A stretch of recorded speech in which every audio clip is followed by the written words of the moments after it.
Hello, everyone, and welcome back. My name is Courtney. I am here, as always, with my spouse, Royce, and together we are the Ace couple, and I am very excited for this episode because we get to talk about one of my favorite franchises today. We are talking about Life is Strange and the asexual representation that can be found within. Some of you who are quite familiar with this franchise may be surprised to hear that because they are a bit tucked away, but we are going to talk about them because they are quite lovely. Now, we're gonna be focusing on sort of two pieces of media today and two different Ace characters that are all within the same franchise. Life is Strange started and is primarily known as games, and I think we'll give sort of an overview of what the games franchise is, because there are some crossovers between the games in certain characters here and there that are relevant to our discussion today. But there is also a supplementary book in the franchise that is not only written by an A-Spec author, but also includes an A-Spec character. So let's get into it. Life is Strange. I love it so much. How long ago do you think it was that we played the first game? I'm not exactly sure. The first game was released across 2015 because they released the different chapters at different points in time. So it was 5 chapters. We didn't play it until after everything was out. Let me see here. Our Steam says we last opened it in 2018. I don't know if that's quite right, or if we had opened it after having played through it a bit. That might be the time frame. How would you describe the games to someone who hasn't played them before? Well, I think it's technically an adventure game, but not of the point-and-click variety. It is three-dimensional, it's story-driven, it involves a lot of you as the character walking around and interacting with a variety of interactable things in the world, whether that's talking with people or, investigating objects in the vicinity, sort of a thing.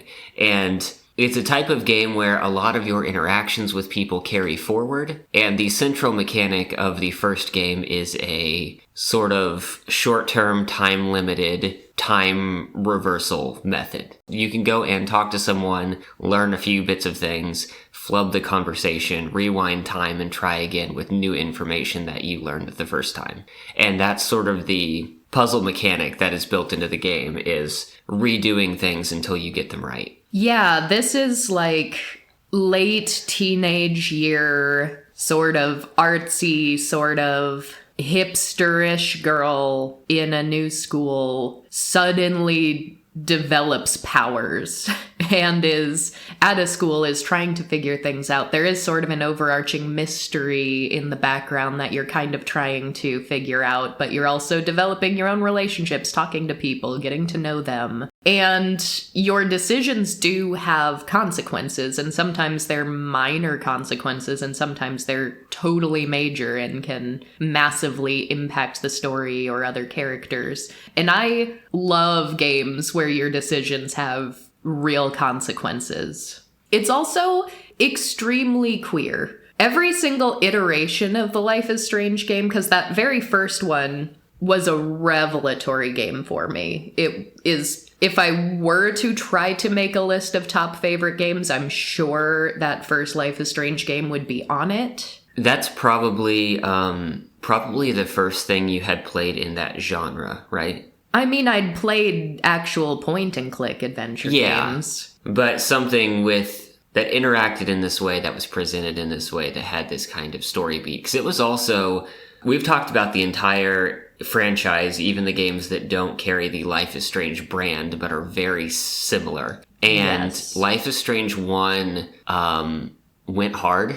So hard. The stakes were pretty high. It was very emotional. There is a lot of trauma in the story. It also, I love a game that includes a moral quandary, and some of the biggest decisions that you can make in this game are very much like trolley problem set in a real scenario after you have gotten to know these characters. And so It is emotionally devastating in all of the right ways. I love it so much. The idea of the butterfly effect is very present in this game. Yes. And so, young character with powers in a new environment with, I should say, new powers is struggling to hold everything together while every choice just has a ripple effect somewhere. Mm-hmm. It is funny because a butterfly is an actual motif in this first game, and so if the little like butterfly wings flap in the corner, it means like this decision will have consequences.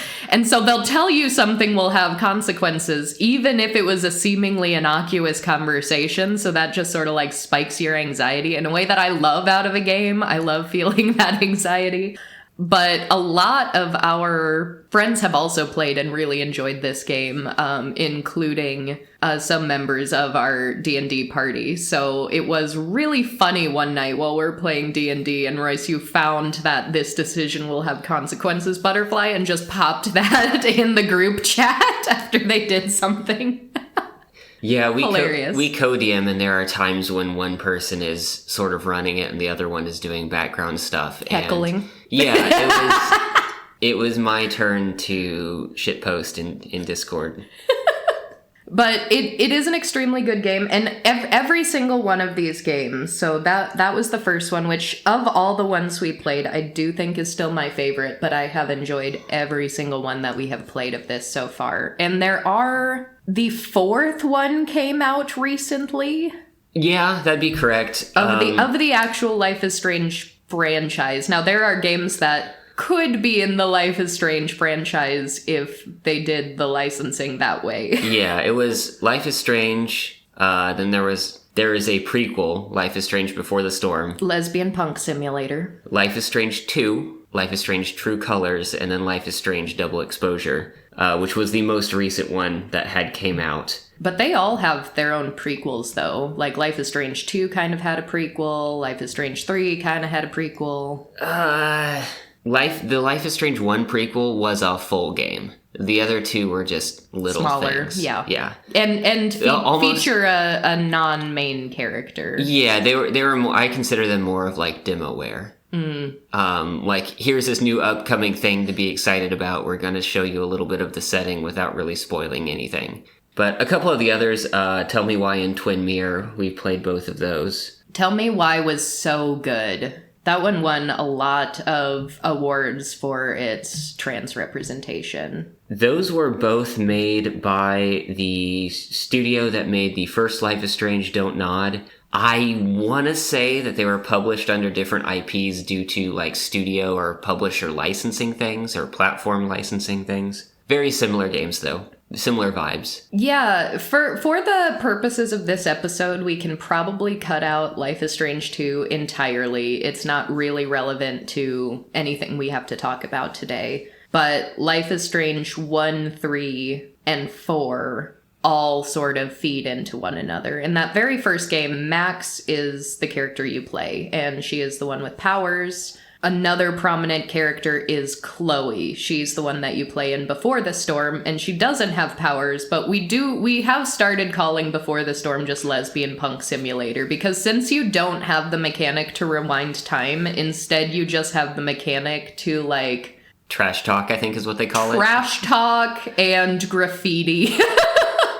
Like, you can just tag something. You're just carrying around a bottle of spray paint, and that's an option. Or someone ticks you off, and you can just lay into them. The sort of situations in the past game where you would rewind time are basically like an active charisma check. Just chew them out. And I guess spoilers for the game, for any of you listening to this who haven't actually played it, because I think we do kind of need to talk about the way the first one ends in order to properly talk about... Isn't the official cutoff for spoilers is 10 years? When something is 10 years old, you don't get spoiler tags anymore. And it's 10 years, it's 10 years old now. Already. That doesn't feel correct, but I suppose if we played it a few years late... But still. Wow. But we are saying, hey, we've played 6 games in this, like, extended universe. And read a book. Yes.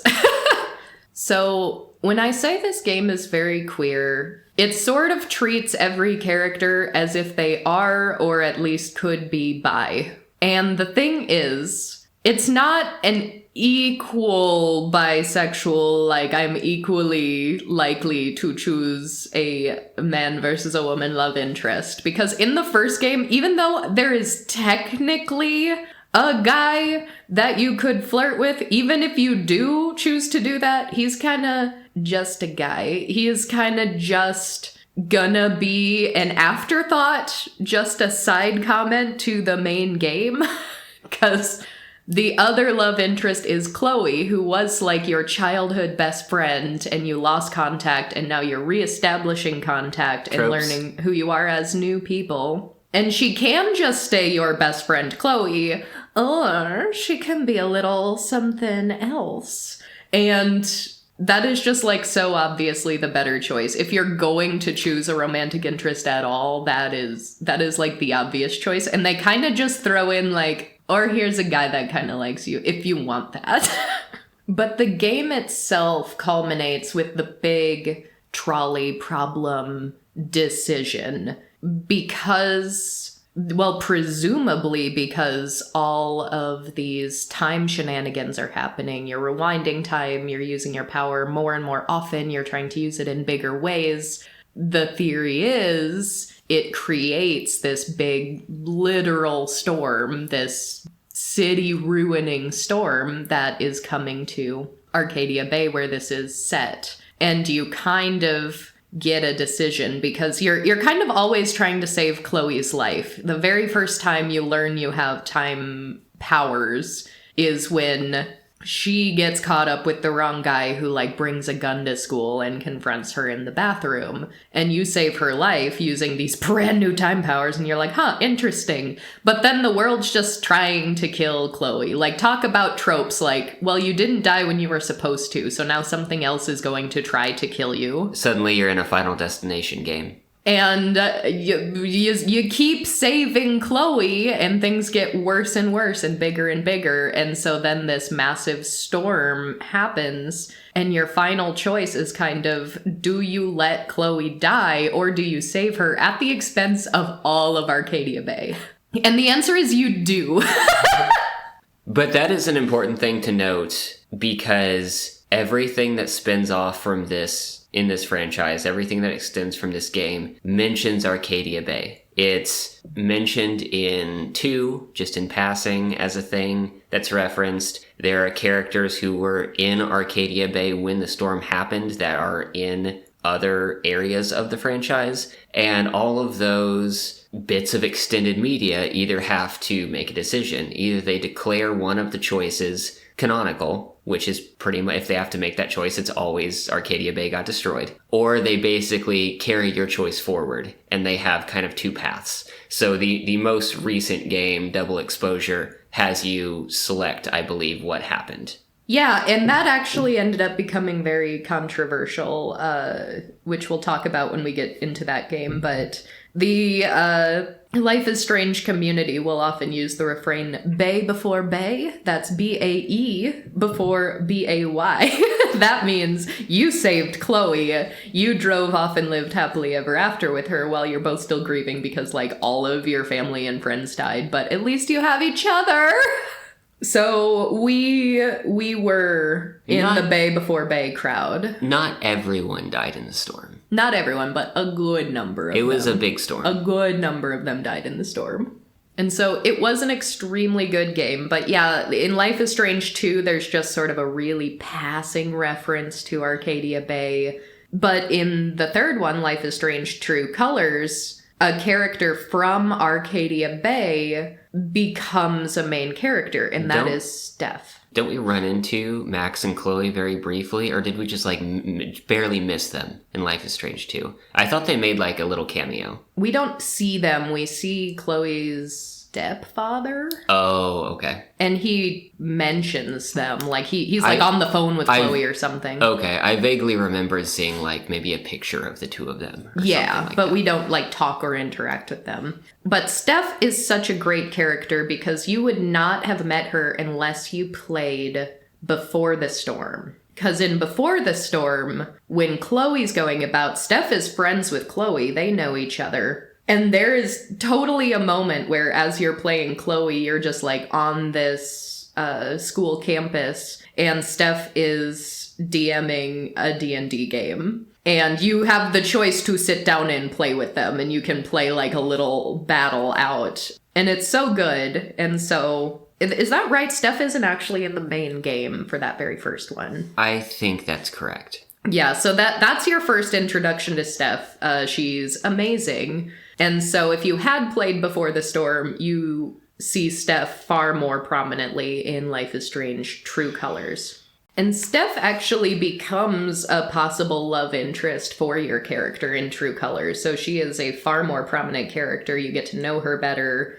She works at like the local radio station tucked back in the record store in this very tiny like mountain mining town. And it is actually between those two games, between Before the Storm and Life is Strange True Colors, that the book we're going to talk about takes place, because this book is called Steph's Story and revolves completely around her and her this period of her life between these two games, and it's very good. And if you liked this franchise, and especially if you liked Steph, you should absolutely read it. But Steph is a lesbian. The character you play in that game is clearly, at least potentially, bi. Life is Strange bi. Life is Strange bi. The video game protagonist has options bi. Yes. And I had said at one point, because Tell Me Why, which is very Life is Strange-esque, has extremely good trans representation. We've got some really good lesbian representation. We've got all these potentially bi characters. I said at one point years ago that I want a Life is Strange game with a prominent ace character.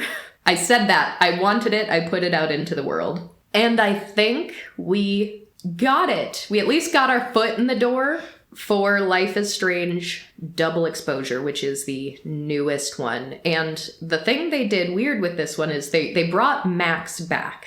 This is the first time they have repeated a main character. So from that very first game, you are playing Max again just several years later. And that's why picking your option is controversial, because you can say at the beginning, like, yes, Arcadia Bay got destroyed, or Chloe died. But either way, now you are single. You are alone in a new place. You're starting a new job. And so some people were upset about that, because they're like, I picked Bay before Bay. Why didn't you honor the fact that we are now with Bay? Which they do kind of go into. Like, you did have a relationship with Chloe for some time. You have all these photos of traveling around with her. You talk about her, you mention her. So, like, it's not as if that relationship never happened. It just didn't work out, which is honestly kind of realistic, because they were both, like, 18 and went through immense traumas together. So Max is still a Life is Strange bi in this game, and they once again have, like, here are two kind of love interests, you pick your favorite. And this isn't relevant to the actual ace character in this game, but I did take a picture of this. I wish I could remember the context. What was this guy's name, the one that was kind of scummy? Was it like Vincent? The Abraxas guy. I believe it was Vin, the oddly older seeming leader of a, quote, secret society on campus. Well, he wasn't like oddly older. He was like employed there. He worked for the headmaster. He worked there, but he wasn't like he wasn't in class anymore, right? No, he just like works there. So we're on a college campus for this game, but we're older than the students, because like Max is an artist in residence. Like, she got a residency here, and so a lot of the people that we talk to are like who are like friends with us are either like PhD students or they're professors. Vin works in the office as a secretary. But I took a picture of him sitting on a couch in his office, and these two options in the decision tree are just be sexy or don't be sexy. Oh, right. Yeah.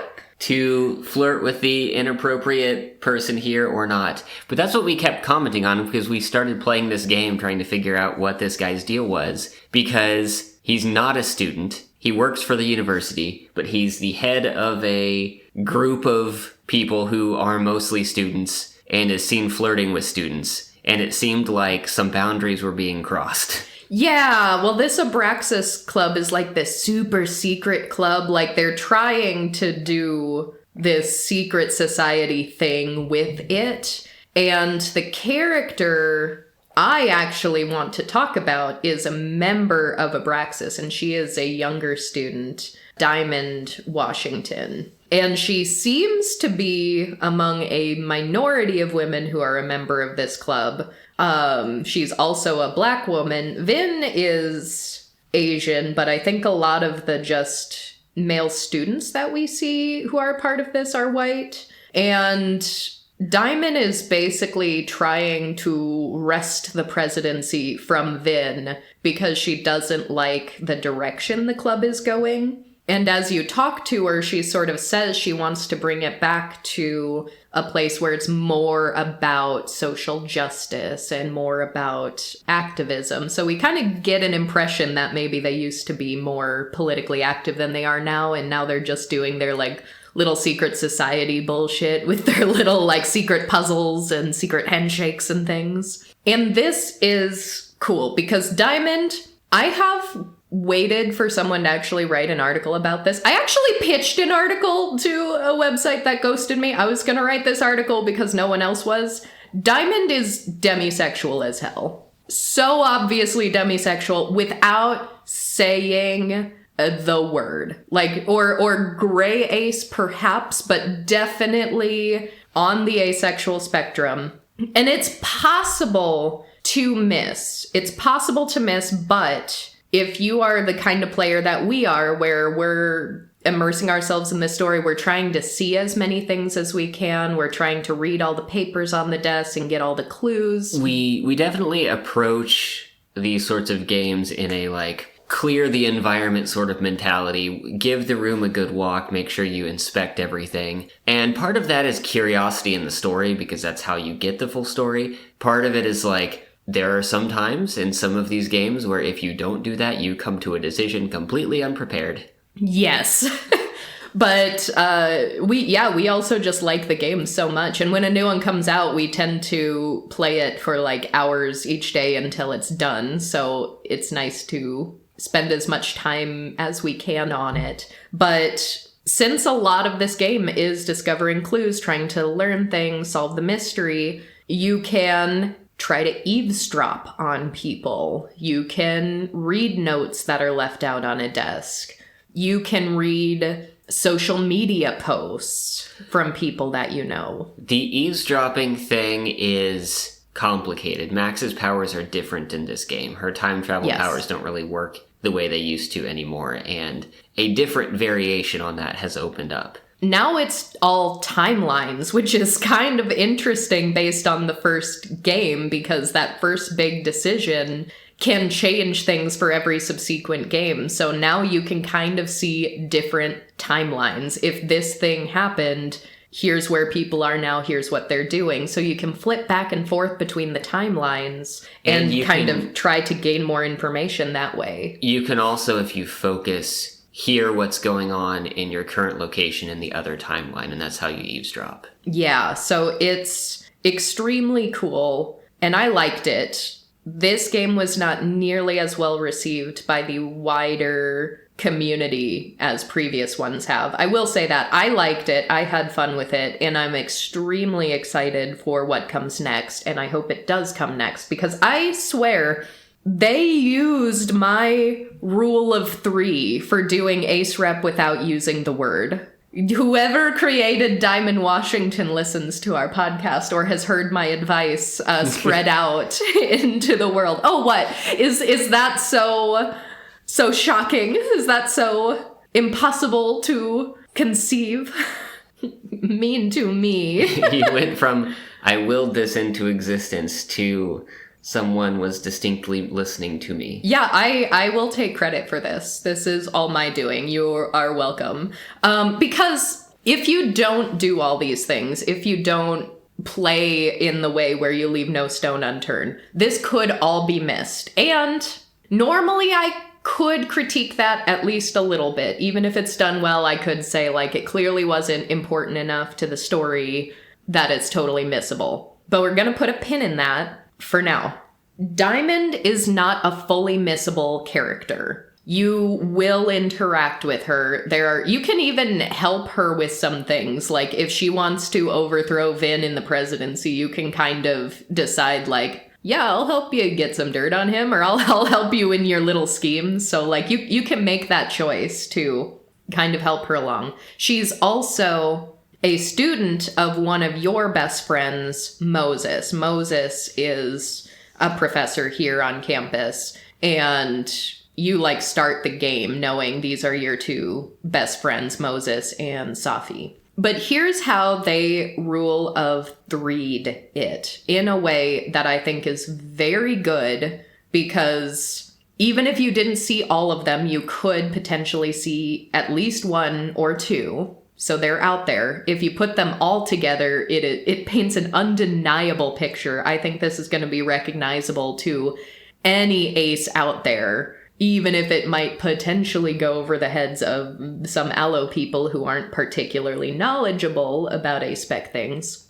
But the first thing we find, which I believe is in the library of campus, is a letter that Diamond has written. And it reads, "Dear Moses, don't laugh, all right? I know what you think of therapy. The brain is unknowable and the soul isn't a thing. Your words, not mine. But this is an exercise, which means I shouldn't have to worry about you shredding my thesis. Funny, isn't it? Even when I'm writing something for my own emotional health in a letter that's meant only for me, I imagine your voice in the back of my head, always asking questions, always pushing me. So here it is in all its messy glory. I have feelings for you. There, I said it. I knew I was falling for you on our first trip to Everett when you helped me find Orion, 3 bright stars, and you put your face close to mine. It was your first lecture. Your words so warm on my neck. I didn't know about Tony then, or about how much I'd want to be close to you after that. So yes, I have feelings for you, and yes, I struggle with them every day, but I have to move on. You've got your love, and it's time I find mine elsewhere. Even if I don't want to, even if it's hard to, even though you're the first person I've liked that actually makes sense. I've had crushes before, big ones, and I've tried sex, but I never really understood what it was like to actually want that with someone until I met you. I don't know if I ever will again, or if anyone will ever love me if I decide I don't want to do that again. Am I really just supposed to give up? Be alone forever? Love always, Diamond." You know what I also just realized? A long time ago, like over a decade ago at this point, there were some members of the ace community who were trying to, like, assign different types of aces to a different suit of cards. And some people adopted it. It was popular in some little pockets, but a lot of people were also like, mine doesn't really fit in there, or I'm a different kind of microlabel that doesn't fit in very well, so I don't really like it. Or it was also because I believe the spade was for, like, arrow aces. But a lot of aces, whether or not they were arrow, had already kind of adopted the spade as a symbol. So some people were like, I don't want to stop using this because I already have been. But a lot of people did like it. And Diamond, I believe, was demisexual. A coincidence? Probably. What is the only one out of the 4 that are sometimes names? Have you ever met some dude named Club? No, but I want to. I'm picturing, like, big guy, bruiser type, man of few words, secretly has a heart of gold. That's Club. So that's the first clue that you can find. And again, potentially missable. But then we have Diamond talking to a classmate of hers, Reggie, and you can kind of eavesdrop on their conversation. And this isn't even doing timeline shifting shenanigans. Like, sometimes people are just talking at the bar and you can just sort of stand close to them and overhear what they're saying. And this is very much what that was. And it starts with Reggie just kind of asking her, like, oh, what are you gonna do? And she's like, I'm not gonna do anything. And he ends up saying, well, clearly doing nothing is just making you miserable. Maybe you should just tell him. To which Diamond responds, are you bananas? That is the last thing I am going to do. And like, this is the interesting thing about this game. You're piecing together all these clues, sometimes about the main mystery, but also sometimes just character details about different people in this universe. So they aren't even mentioning Moses yet. So if you had missed previous clues, you might not necessarily know what they're talking about yet until you investigate further. And Reggie's like, well, you have to see him every day, so how are you going to get over him? And she goes, well, I'm not. To which he responds, this is why I keep telling you, you just need to get laid. Get him out of your system. Which I cringed when he was saying that line, because I had already read the letter and I was like, ooh, Diamond is definitely ace, and that is not a thing you say to an ace person.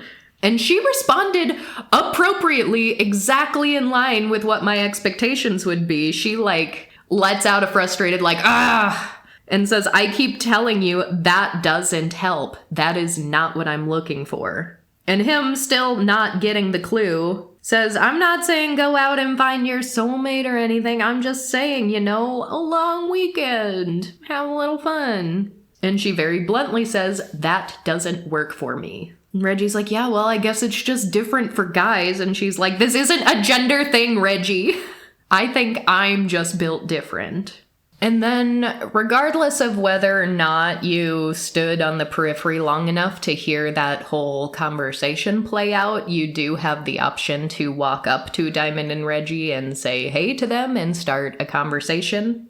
And when you walk up, as Max, Diamond says something along the line just asking, like, have you ever fallen for the wrong person or something like that? And Max is like, show me someone who says they haven't, and I'll show you a liar.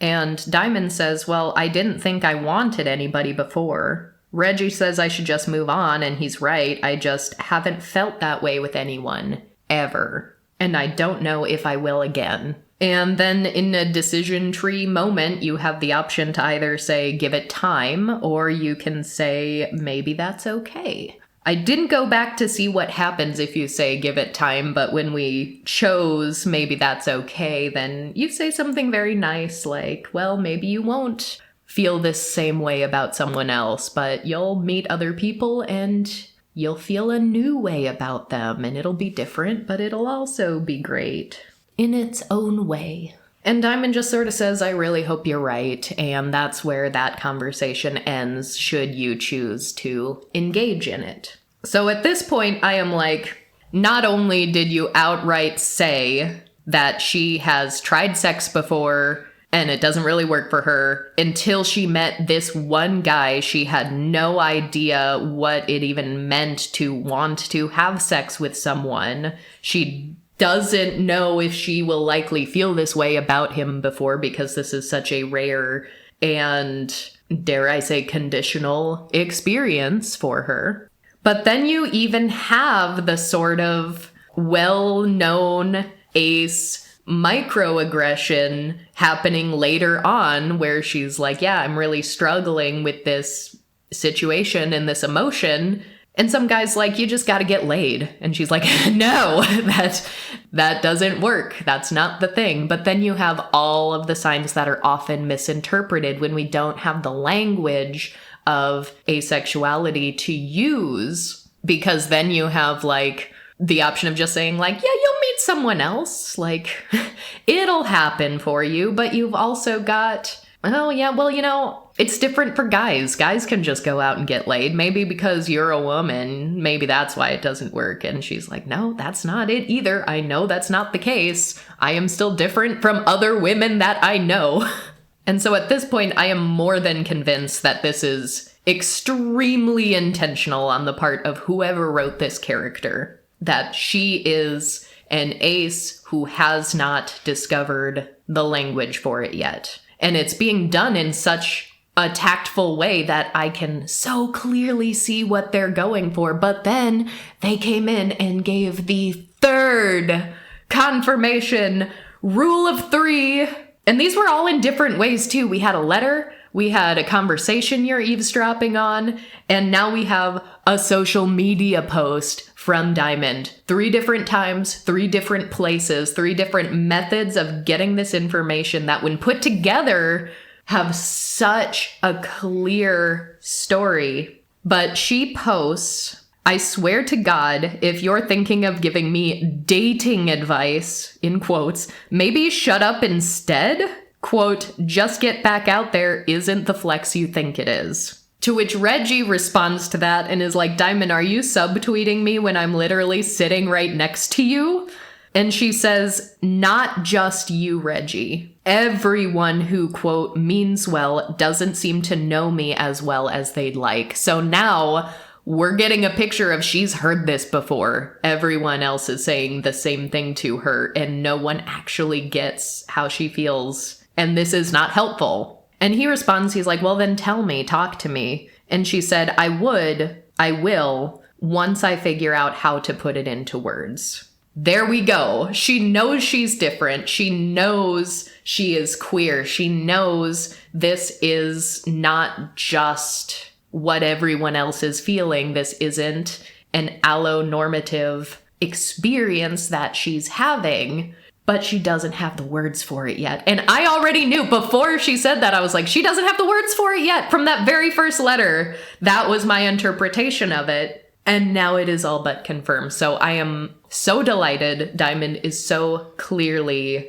an ace character in the Life is Strange franchise, which I have been dying for a long time. And let's take that pin out of the fact that all of this is missable to some degree, because that could and would be a critique of mine. However, there was a little post-credit scene, and maybe, Royce, for the sake of brevity, since you talk in fewer words than I do you want to give everyone just a brief outline of the plot and how we sort of ended so that the post-credit scene makes sense?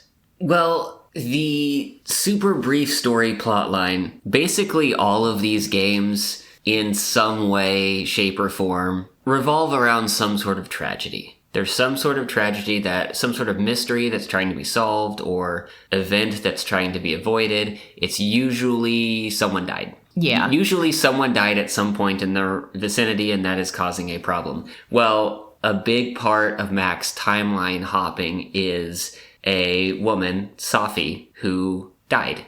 And she started, before this game starts, it's set up like this was one of your best friends since coming here, like Safi and Moses. Yes. And so in one timeline, Safi is dead. In the other, she isn't. And Max is trying to figure out what is going on. Why are my powers all weird? How can I reconcile these? And basically keeps ending up at a point in the timeline where there is another Arcadia Bay style storm surging behind her, and she is holding a gun at Safi. Yes. And she's trying to figure out, what had to happen for me to get to this point. Yeah, so there's an element of history repeating itself. I've been through this before, I don't want to, but I know what has to be done, kind of a thing. But it's also worth mentioning that Max loses her time rewinding powers after the storm of the first one. She just does not have those powers anymore. So she started this game thinking she was just once again a mundane human with no powers. So when she gets this double exposure, this timeline hopping sort of ability, that is brand new again. It's not what her original power is, but it's the first time she's had a power in a while.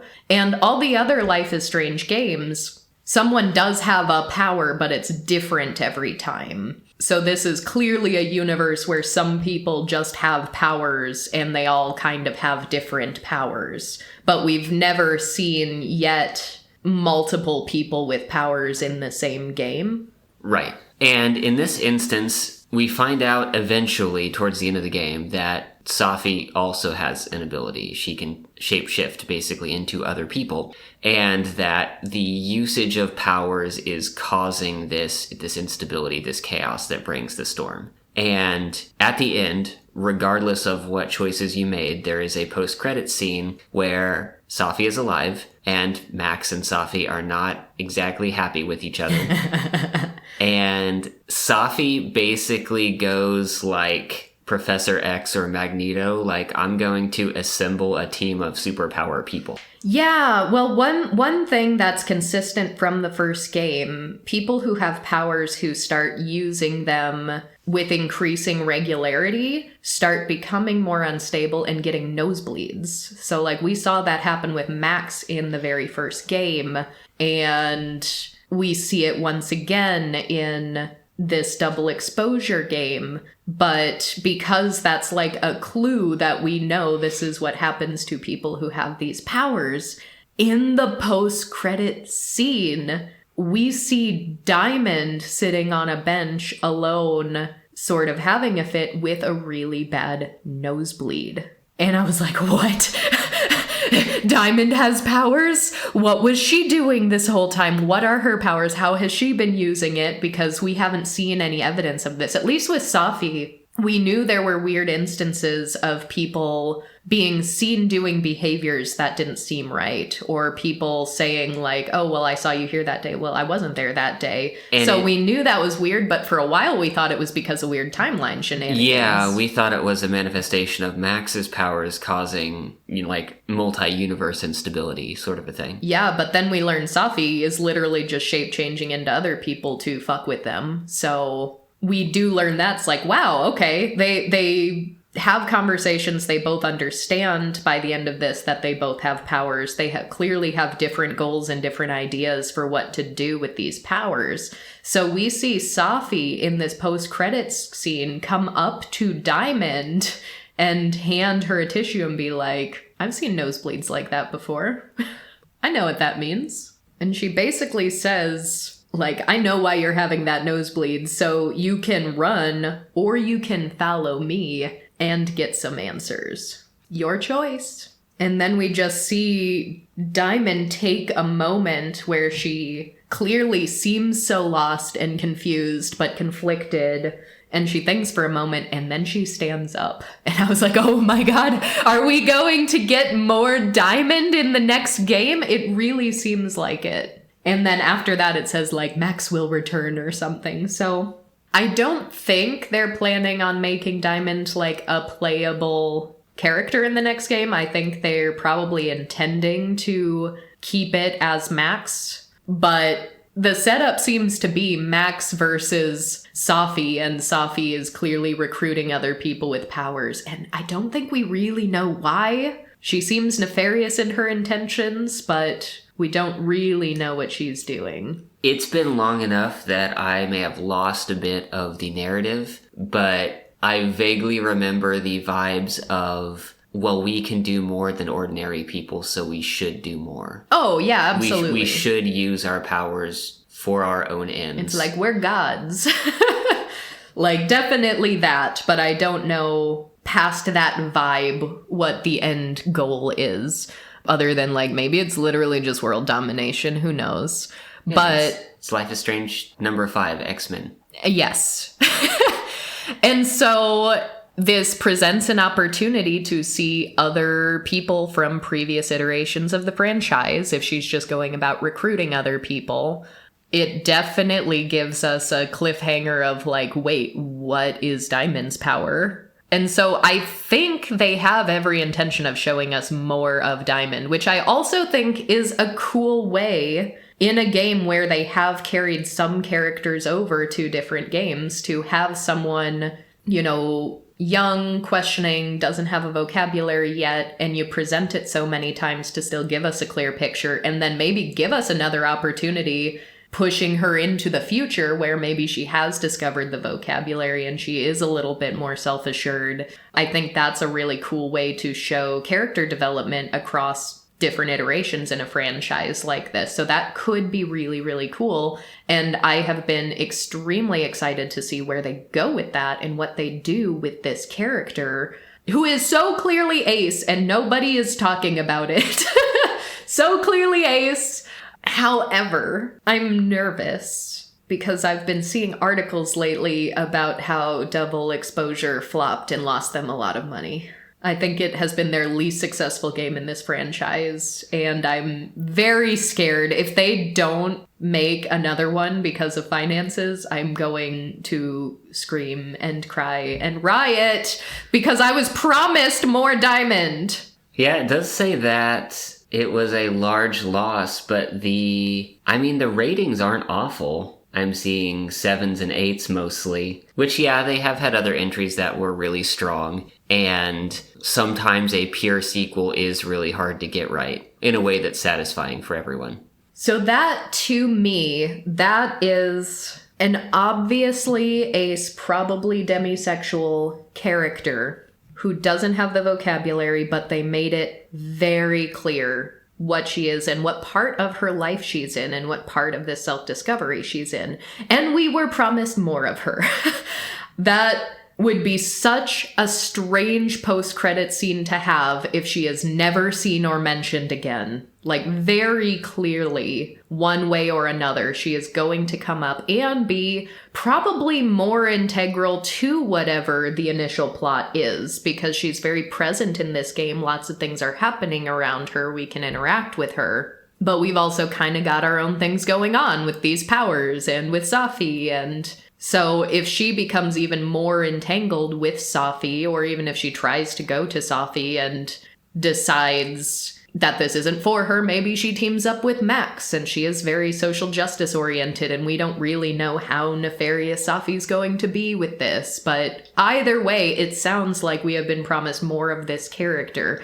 And since they even had her social media post saying, like, I will talk to you about this once I know how, once I have language for it, I would really like to see that too. Because this franchise is extremely queer.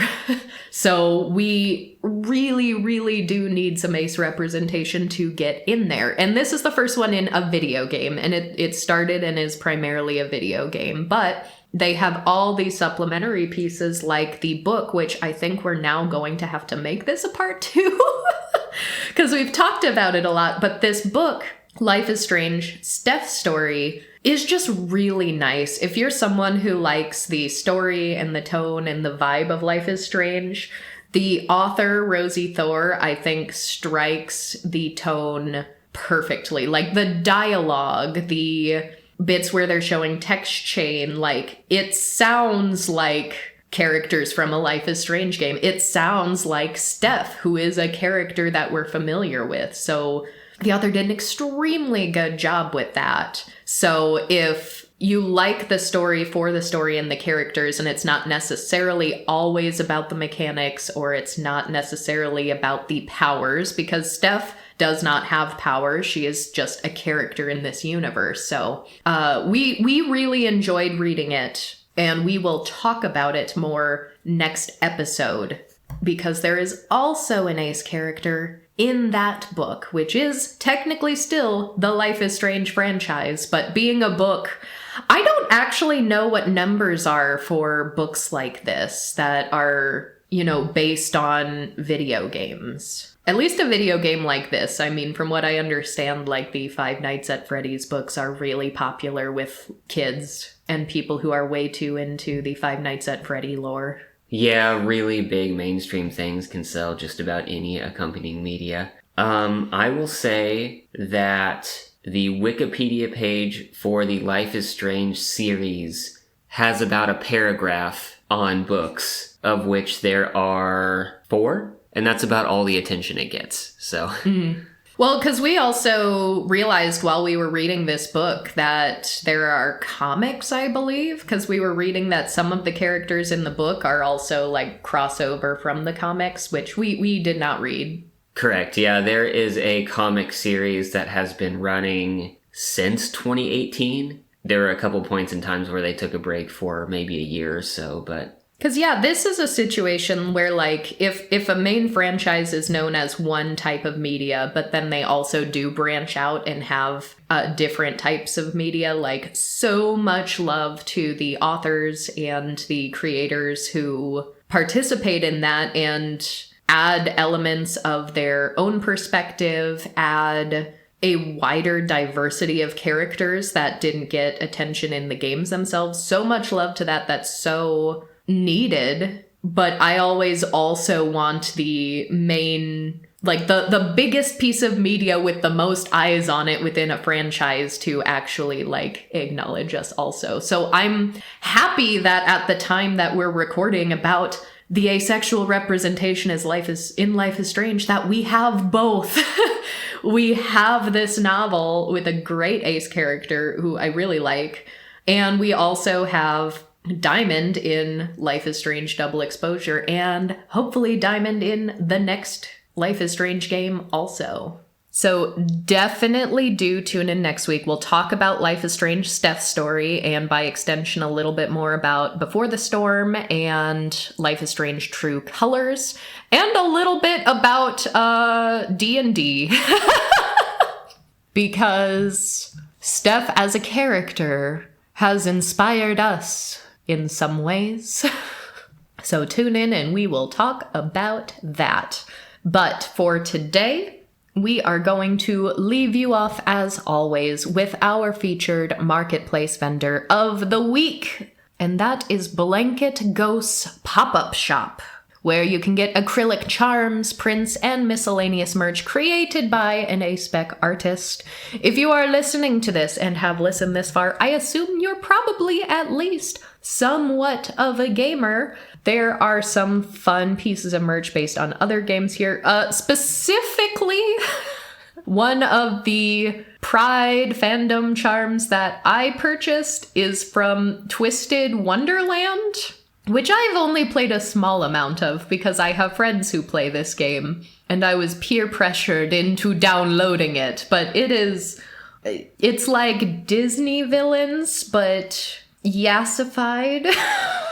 There's a little cat called Grim who's very cute and has blue fire coming out of his ears, and you can get little pride charms with Grim holding different pride flags. Of course, I got the ace one, but they have an arrow one, non-binary, trans, progress, bi, lesbian, all of our favorites, and some other just magnificent pieces of artwork revolving around a few different fandoms, so definitely check it out. Links, as always, are going to be in the show notes on our website and the description on YouTube. That is all for our Life is Strange talk today. Lucky us, we get to talk about Life is Strange even more next week. I can't wait. See you then. Goodbye.